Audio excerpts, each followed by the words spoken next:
Olá, bom dia, paz do Senhor. Hoje é dia 12 de julho de 2021, o dia que o Senhor preparou, o dia que o Senhor já estabeleceu, concretizou sobre as nossas vidas, sobre a nossa casa, a nossa família, os nossos queridos.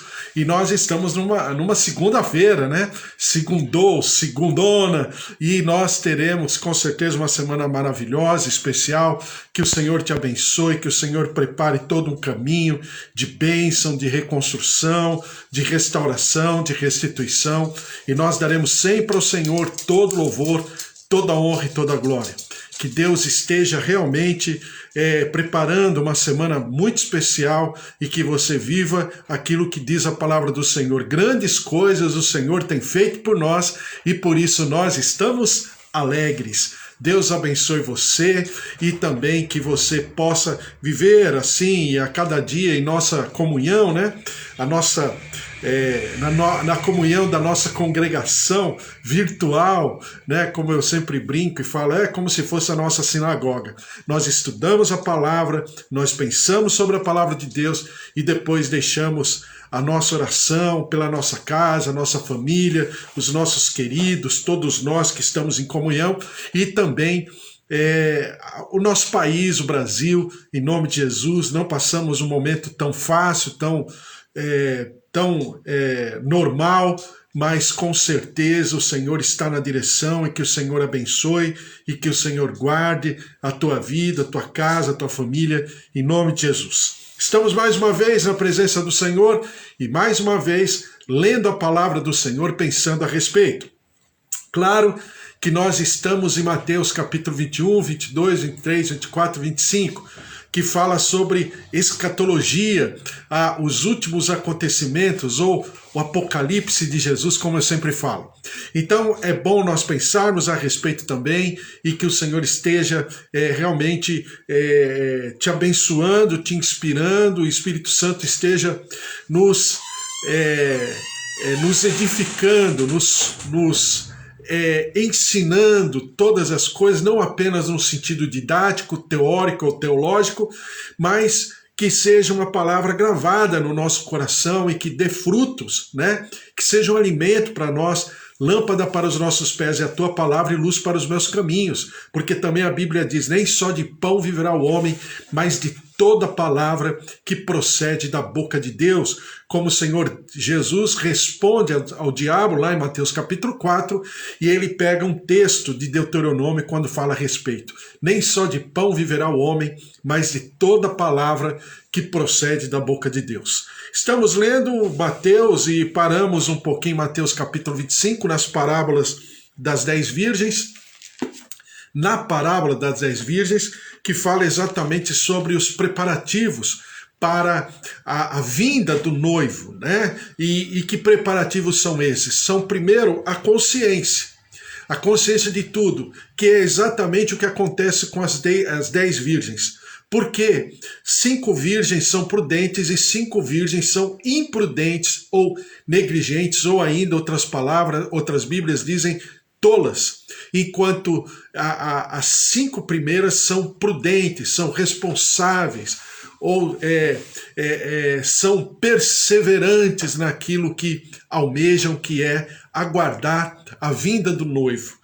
Então, dentro dessa lógica, nós estamos falando de escatologia, já entendemos que existem 3 grupos diferenciados na palavra de Deus, mas não diferenciado porque o Senhor Deus faz distinção, mas são grupos em que o Senhor trata em momentos diferentes. Grupo de Israel, o grupo do povo hebreu, através do qual vem a salvação, e a salvação vem dos judeus, conforme Jesus diz lá em João capítulo 4.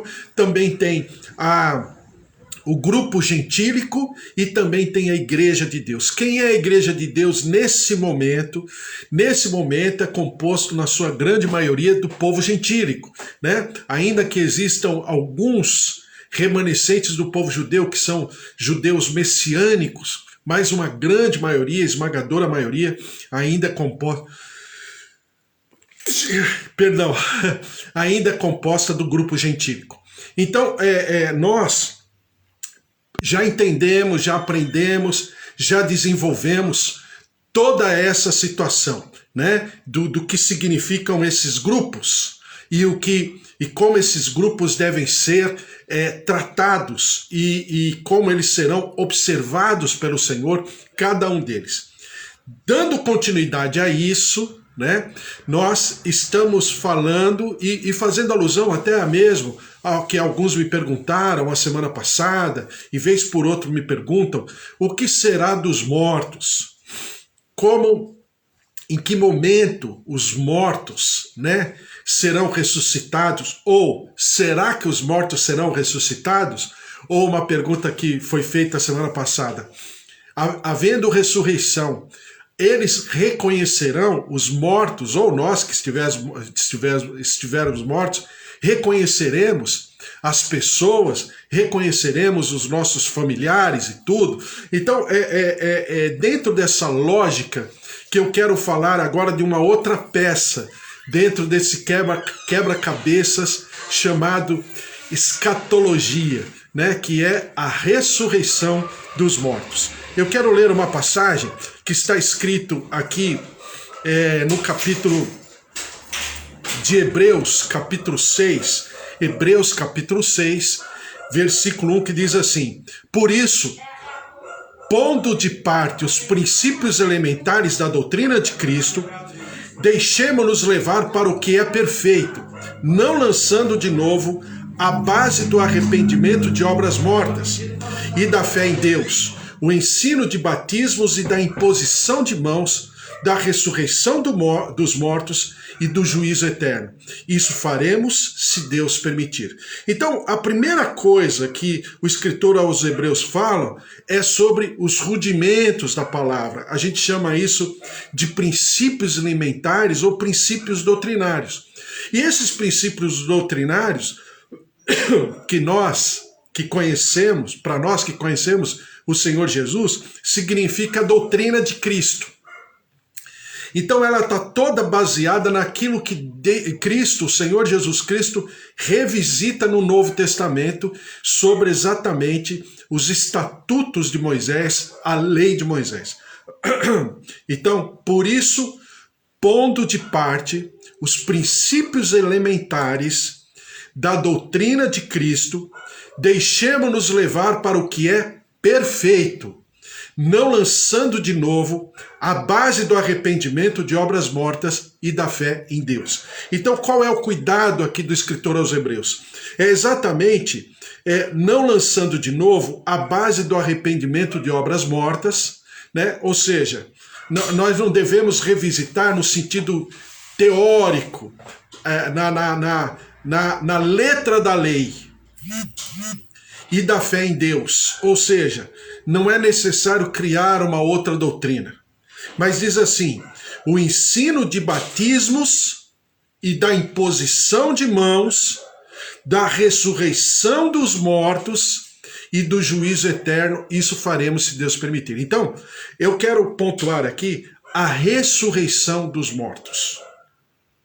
E por que eu estou tocando nesse assunto? Porque esse assunto faz parte do pacote. Qual é o pacote? Eu já falei isso antes, né? A vinda, a volta do Senhor Jesus. E dentro desse pacote existem momentos, né? Tempos, como eu falei ontem para você, né? E a gente falava ontem, até ontem, nós falamos sobre o arrebatamento. O arrebatamento é um assunto dentro do pacote chamado vinda do Senhor Jesus, né? O arrebatamento. Agora, se o arrebatamento está dentro do pacote, um outro momento, né, muito claro e muito pontuado pelo Senhor, é o momento da ressurreição dos mortos, que é o assunto que eu preciso e quero e devo, na minha responsabilidade, como aquele que ensina a palavra, como aquele que pensa na palavra do Senhor todos os dias com você sobre a ressurreição dos mortos. Claro, haverá ressurreição dos mortos? Com certeza a gente sabe. É por isso que eu sempre falo que nós aqui, nós nos propomos a alimentar a inteligência da nossa fé. A fé, ela já existe. A gente já acredita nisso. Já temos uma convicção. Já temos uma certeza E a partir dessa convicção e certeza, nós vamos alimentando, nós vamos detalhando e vamos nos fortalecendo na nossa fé. Então diz aqui, capítulo 12 de Daniel diz assim, só para você lembrar, Daniel é um livro apocalíptico do Antigo Testamento. Ele é o Apocalipse do Antigo Testamento. Então, claro que Daniel toca e fala sobre os eventos da vinda do Senhor Jesus. Daniel capítulo 12, versículo 1 diz assim, nesse tempo se levantará Miguel, o grande príncipe, o defensor dos filhos do teu povo. E haverá tempo de angústia, está falando aqui da tribulação ou a grande tribulação, qual nunca houve, desde que houve nação até aquele tempo. Mas naquele tempo será salvo o teu povo. Então, para quem Daniel está dirigindo inicialmente essa palavra profética? Para aquele grupo que eu sempre falo para você. Todo aquele que for achado inscrito no livro da vida, agora todos os grupos. Versículo 2. Muitos dos que dormem no pó da terra ressuscitarão, uns para a vida eterna e outros para a vergonha e horror eterno.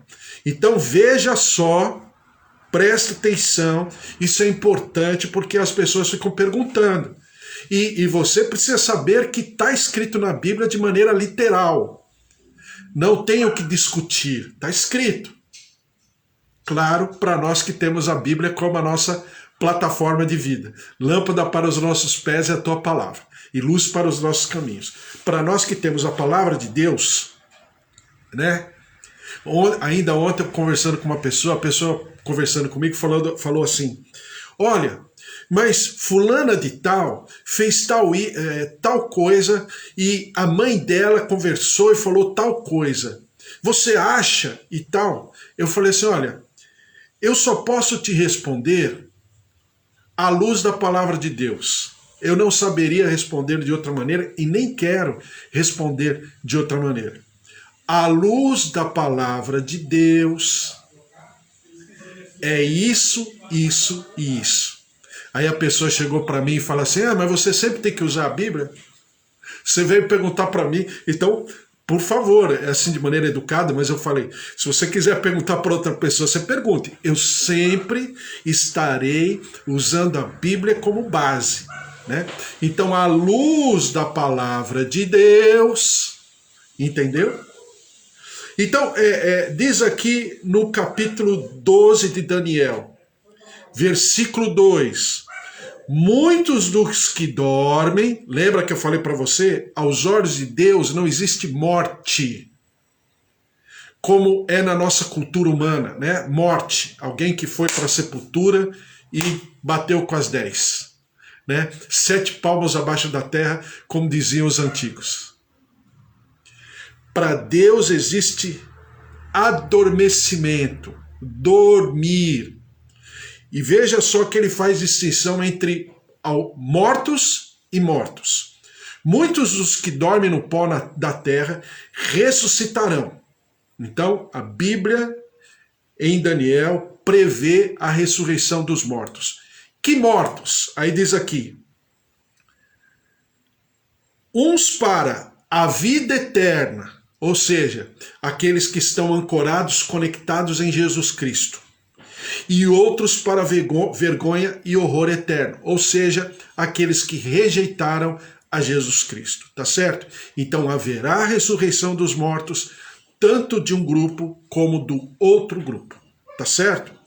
Em Atos capítulo 24, versículo 14, diz assim, porém confesso-te que segundo o caminho, a que chamam seita, segundo o caminho porque os outros estavam chamando seita, na verdade não era seita para Paulo, né? É exatamente a defesa do apóstolo Paulo a respeito do evangelho de Cristo, né?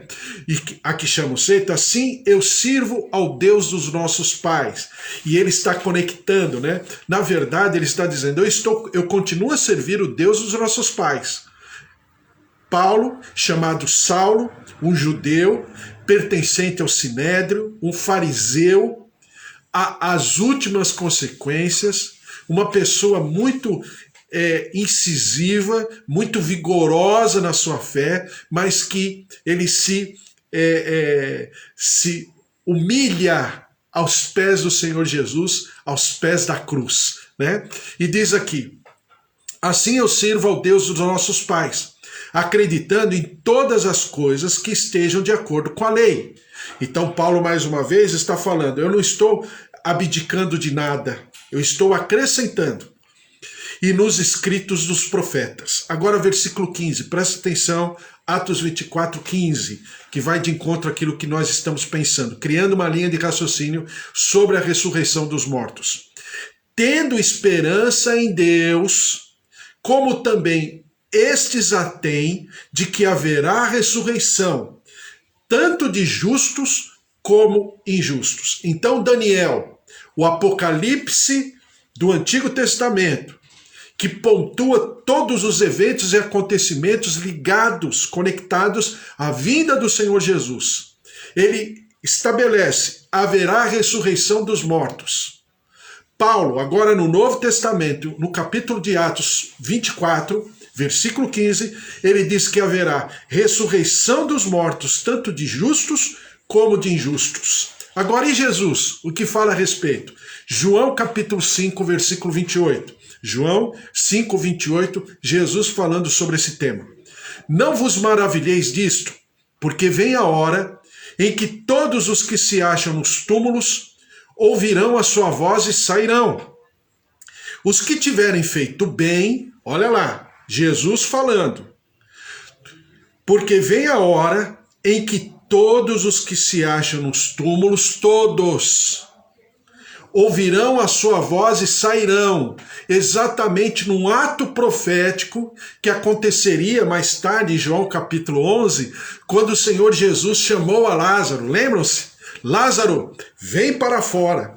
É um ato profético da ressurreição que haverá na vinda, por ocasião da volta do Senhor Jesus. Veja só, os que acham nos túmulos ouvirão a sua voz e sairão.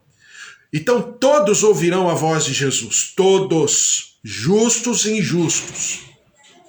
Os que tiverem feito bem, e aqui fazer bem, eu sempre falo para você, porque quando alguns, principalmente aqueles que defendem, eu esqueci agora o nome,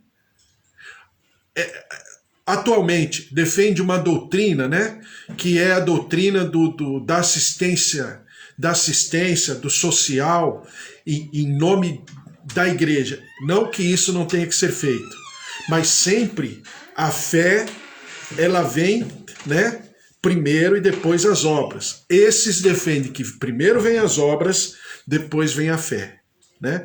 E é grupo cristão. E, aliás, são grupos grandes, muito grandes, mas só que a linha de raciocínio doutrinária, ela não está muito bem resolvida em relação à vontade do Senhor. Então fazem o bem.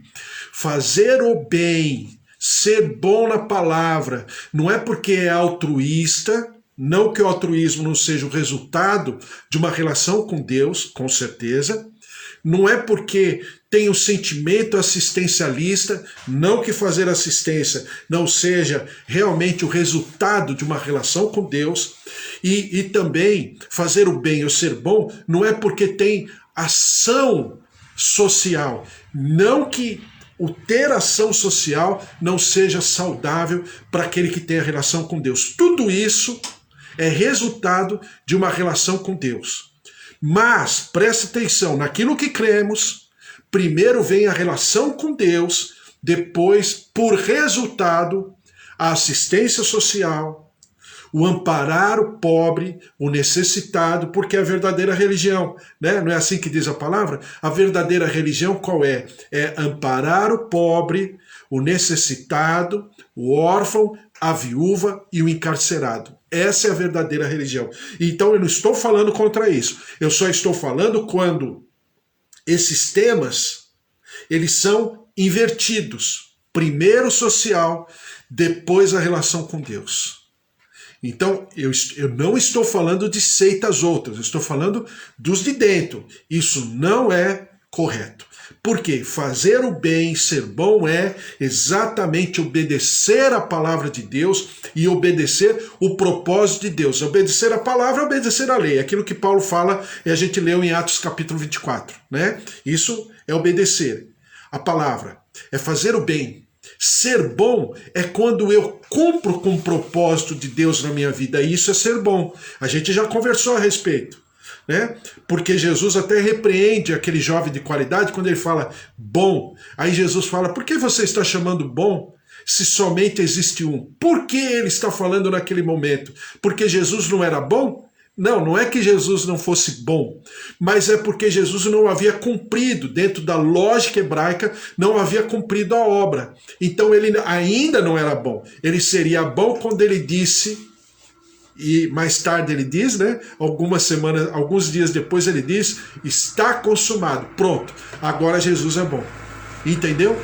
Então, fazer o bem e ser bom estão conectados a uma cultura de obediência à palavra do Senhor, fazer o bem e ser bom, e cumprir com o propósito de Deus. Isso é ser bom. Entendeu? Então, como que eu sei se eu sou bom ou não? Eu sei se eu sou bom ou desejo ser bom se eu estiver vivendo o propósito de Deus na minha vida. Porque o simples fato de estar aqui, conversando com você, lendo a palavra, meditando na palavra, se não for essa, ou melhor dizendo, se não for esse o propósito de Deus, eu também não sou bom. Eu posso estar fazendo bem, mas eu não sou bom. Entendeu? Então, a gente precisa lembrar desses conceitos sempre. Então, voltando à palavra, não vos maravilheis disso, porque vem a hora em que todos os que se acham nos túmulos ouvirão a sua voz e sairão. Os que tiverem feito bem para a ressurreição da vida, e os que tiverem praticado mal para a ressurreição do juízo. Eu nada posso fazer de mim mesmo, na forma porque ouço, julgo. É Jesus falando dele, hein? O meu juízo é justo, porque não procuro a minha própria vontade. Olha só ele falando exatamente, fazendo essa alusão a ser bom e fazer o bem, né? Na forma do que ouço ou julgo. O meu juízo é justo, porque não procuro a minha própria vontade, e sim a daquele que me enviou. Se eu testifico a respeito de mim mesmo, o meu testemunho não é verdadeiro. Ou seja, o que o Senhor Jesus faz é realmente uma prática que nós devemos pontuar na nossa maneira de ser. Não ficar nos justificando, não é? Ficar explicando, dando explicações. Por quê? Porque numa dessa eu começo a defender ou falar em causa própria, e isso não é saudável. Aos olhos de Deus não é. Por quê? Porque quem nos defende, quem é o nosso advogado, tem nome. e não precisa ninguém ajudá-lo a ser o nosso advogado. Pode deixar, ele sabe da pauta, ele sabe como nos defender. Ué, mas fulano falou. Fique na paz. Deus sabe de todas as coisas. O que cabe a nós é amar os nossos amigos, os nossos inimigos e os nossos adversários sempre, em nome de Jesus. Se eu testifico a respeito de mim mesmo, o meu testemunho não é verdadeiro. Outro é o que testifica a meu respeito, e sei que é verdadeiro o testemunho que ele dá de mim. Então,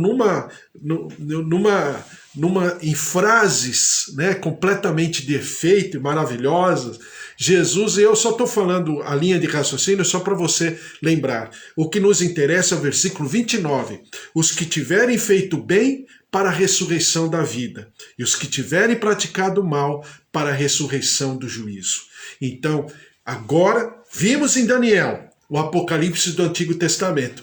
Vimos nas cartas paulinas, no livro histórico, né, dos apóstolos, que é o livro histórico de Atos. O livro de Atos, né, na teologia é chamado de livro histórico. Ele não é doutrinário, ele é histórico, porque ele fala da história dos apóstolos. Então nós vimos no livro de Daniel e também no livro histórico de Atos, e agora o próprio Senhor Jesus falando que haverá ressurreição dos mortos. Os que estiverem na ala dos que fizeram bem, para a ressurreição da vida. E os que tiverem praticado mal, para a ressurreição do juízo. Mas haverá ressurreição. Todos os mortos ressuscitarão. Tá certo? Agora, essa ressurreição, ela se dá em momentos distintos. E é o que eu quero colocar com você e depois a gente vai orar. Apocalipse 19, versículo 19, eu só estou lendo um pouquinho antes, só para você entender o enredo, só para você entender a história desses capítulos, para chegarmos até onde nós queremos.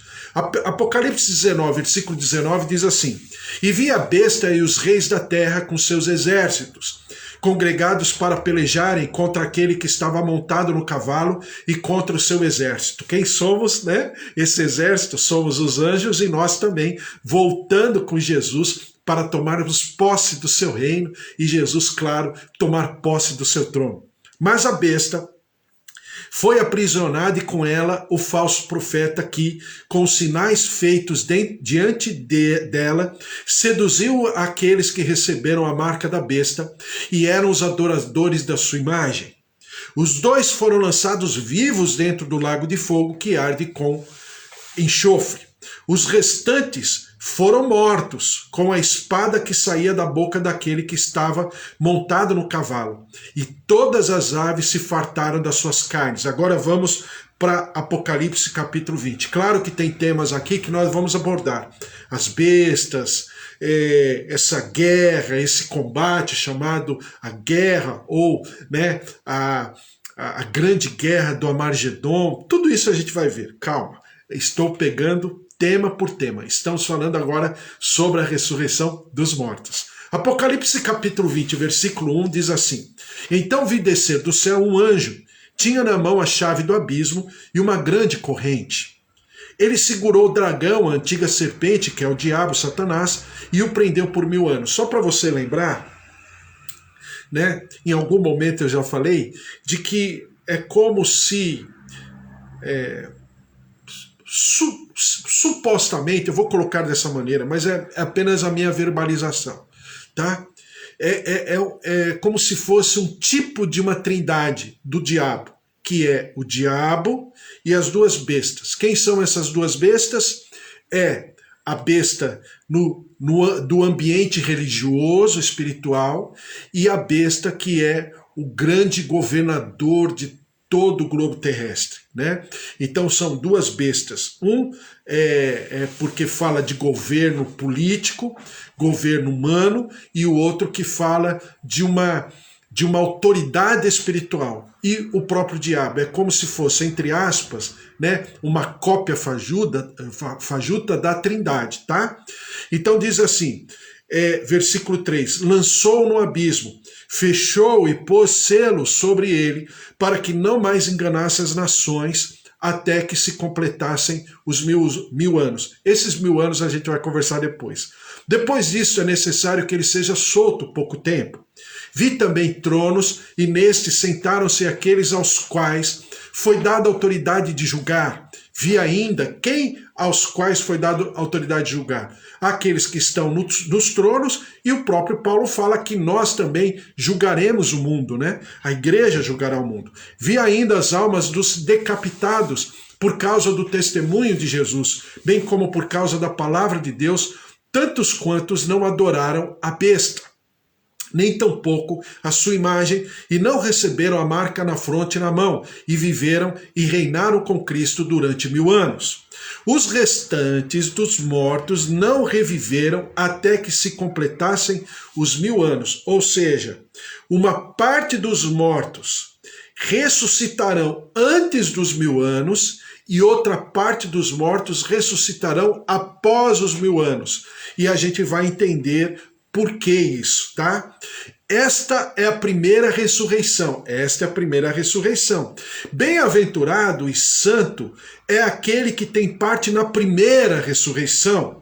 Sobre esses a segunda morte não tem autoridade. Pelo contrário, serão sacerdotes e deuses de Cristo e reinarão com ele os 1000 anos. Quem são esses? São aqueles que foram e viveram, né, exatamente a coroa da noiva que se encontrou com o noivo. Né? Esses aqui que são bem-aventurados porque estão participando da primeira ressurreição.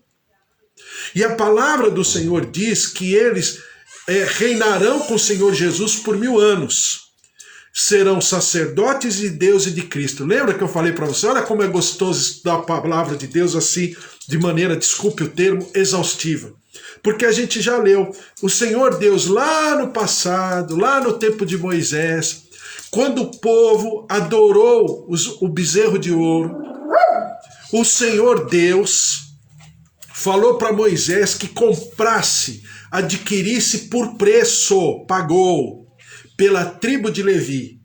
E todos os homens foram comprados conforme o valor, né? Havia uma tabela, né? Como se fosse hoje, por exemplo, a tabela do automóvel. Então a gente vai vender um carro, a gente geralmente consulta aquela tabela. Tem na internet, tem nos jornais, porque é mais ou menos essa tabela que todo mundo usa para trabalhar o mercado de, por exemplo, automóveis novos e seminovos, não é assim? Então, havia uma tabela. Dentro da tabela, o homem custava tanto. E o Senhor Deus falou para Moisés pagar por todos os homens da tribo de Levi, para que os descendentes, olha só, ele falou no tempo de Moisés. É por isso que a palavra de Deus não cai por terra. Ele falou no tempo de Moisés. Agora nós estamos já no evento da volta do Senhor Jesus. E aquilo que ele falou para Moisés, ele está cumprindo agora. Qual é a tribo ou a nação, o povo que reinará com Jesus? Exatamente os descendentes da tribo de Levi. Lembra quando eu falei para você, quando a gente estudou os profetas menores, que nós pertencemos à tribo de Levi? É por isso que nós somos chamados de nação real, de reis e sacerdotes, ou nação, ou reino de sacerdotes. É quase a mesma coisa. Então é exatamente essa constituição que agora fará vez, que estará investida de autoridade para reinar com o Senhor. Então é aqueles que fazem parte da primeira ressurreição. Apocalipse capítulo 20, versículo 11 diz assim: vi um grande trono branco, e aquele que nele se assenta, de cuja presença fugiram a terra e o céu, e não se achou lugar para eles. Vi também os mortos, os grandes e pequenos, postos em pé diante do trono. Então se abriram livros. Ainda outro livro, o livro da vida, foi aberto, e os mortos foram julgados segundo as suas obras, conforme o que se achava escrito nos livros. Deu mar os mortos que nele estavam. A morte e o além entregaram os mortos que neles havia, e foram julgados um por um, segundo as suas obras. Então a morte e o inferno foram lançados para dentro do lago de fogo. Esta é a segunda morte, o lago de fogo. E, se alguém não foi achado inscrito no livro da vida, esse foi lançado para dentro do lago de fogo. Então, mais uma vez, o livro de Apocalipse está falando de que os mortos ressuscitarão. E aqui está pontuando de uma maneira trágica, dramática, terrível, o que acontecerá. Se um grupo dos mortos serão felizes porque ressuscitarão para estarem com Jesus Cristo, o outro grupo será destinado, como diz aqui, o lago de fogo. Glória a Deus. Por isso eu quero ler aqui em Apocalipse, para nós orarmos, Apocalipse 22, que diz assim: bem-aventurados aqueles que lavam as suas vestiduras no sangue do Cordeiro, para que lhes assista o direito à árvore da vida e entrem na cidade pelas portas. Eu, Jesus, enviei o meu anjo para vos testificar estas coisas às igrejas. Eu sou a raiz e a geração de Davi, a brilhante estrela da manhã. O Espírito e a noiva dizem: vem. Aquele que ouve, diga: vem. aquele que tem sede, venha, e quem quiser, receba de graça a água da vida. Então, é exatamente essa esperança que nos alimenta, que nos fortalece, é que nós somos a noiva. E como noiva, estaremos juntamente com o noivo naquele momento, nessa situação toda, em nome de Jesus. Então, glória a Deus, que o Senhor nos abençoe, que o Senhor continue a falar. Vamos orar pela nossa casa, pela nossa família, pelos nossos queridos, em nome de Jesus. Pastora Mara que está aqui, Amanda que está aqui, Eva, Carlos, filhas, genros também. Bispo Antônio, Deus abençoe. Suzy, Priscila, João, Roseli, Ângela, todos os queridos. Márcia, Fábio, Luiz Henrique, todos os familiares, seu Augusto, Dona Efigênia, o Senhor esteja também, pastora Mara, juntamente, né, com seus filhos, Milena, Douglas, Ulisses, e também sua esposa, seus netos, e também o seu Ulisses. O Senhor esteja sobre cada um de nós, visitando. Nós oramos pelo Beto, meu primo, né, já está bem, sua esposa Eliane também, grávida, e teve filho, e deu à luz nesse final de semana, fiquei sabendo ontem, glória a Deus, nós oramos pela Eliane, e o Senhor lhe deu bom êxito, como diziam os antigos, o Senhor lhe deu uma boa hora, né, e ela teve uma boa hora, e nasceu, tá tudo bem, glória a Deus, tanto com a mãe como com o bebê, com Beto e toda a sua casa, a sua família, glória a Deus, mais uma vitória em nome de Jesus. Vamos orar, colocar tudo isso diante do Senhor. Estamos ainda orando pelo Márcio.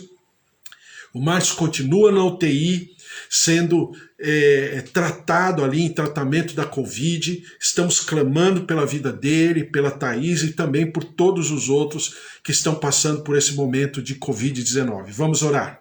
Senhor, nosso Deus, nosso Pai, nós te louvamos, te agradecemos por cada um que está aqui, meus tios, sobrinhos, filhos, netos, genros, noras, Senhor, meus pais, seu João, dona Dária, dona Nadir, seu Toninho, todos os nossos familiares, todos os queridos, Sueli Felinto, familiares, Elô, Wesley, familiares também, a todos que o Senhor tem visitado, tem trazido da tua graça, Amanda, junto com Fábio, seus filhos, familiares, a presença, o poder, o mover, a plenitude da vida abundante, ó Deus, em nome de Jesus, sobre cada um de nós, a tua glória, a tua graça, a tua visitação, pastora Júlia, também todos os seus familiares, a presença, o mover, o poder do Senhor. Por isso, derrama-te, vem com a tua graça, com a tua glória.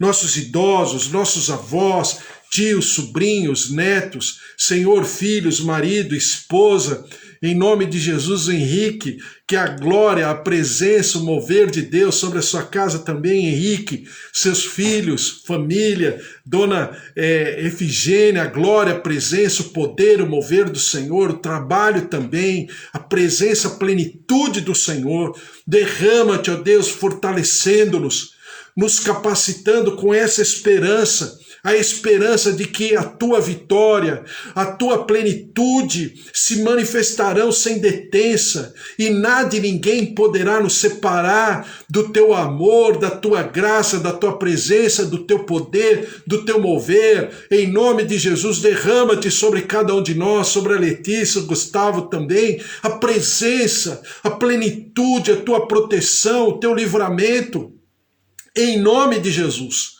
E nós daremos sempre ao Senhor todo louvor, toda honra e toda glória. Derrama-te, ó Deus, sobre o Márcio que está nessa UTI. Senhor, visita o teu servo, curando, restaurando, renovando vias aéreas, vias respiratórias, taxas, órgãos, fígado, rins, pâncreas, circulação sanguínea, artérias, veias, tireoide, olhos, ouvidos, recebam a vida, recebam o poder da ressurreição, traz da tua glória, traz da tua manifestação, Senhor, visitando a Thaís também, todos os seus queridos, todos aqueles que estão passando pela Covid-19, move-te dos céus e nós te louvaremos sempre e daremos sempre ao Senhor toda a honra e toda a glória. Nós te clamamos pelo nosso país. É tanta gente, ó Deus, desesperada, em dificuldade, situações financeiras, profissionais, ó Deus, as coisas mais básicas, que é um copo de água, que é uma comida, coisas assim, ó Deus, que são extremas, mas o nosso povo brasileiro padece. Muitos do nosso povo brasileiro têm necessidades básicas, e nós te clamamos, tem misericórdia da nossa terra.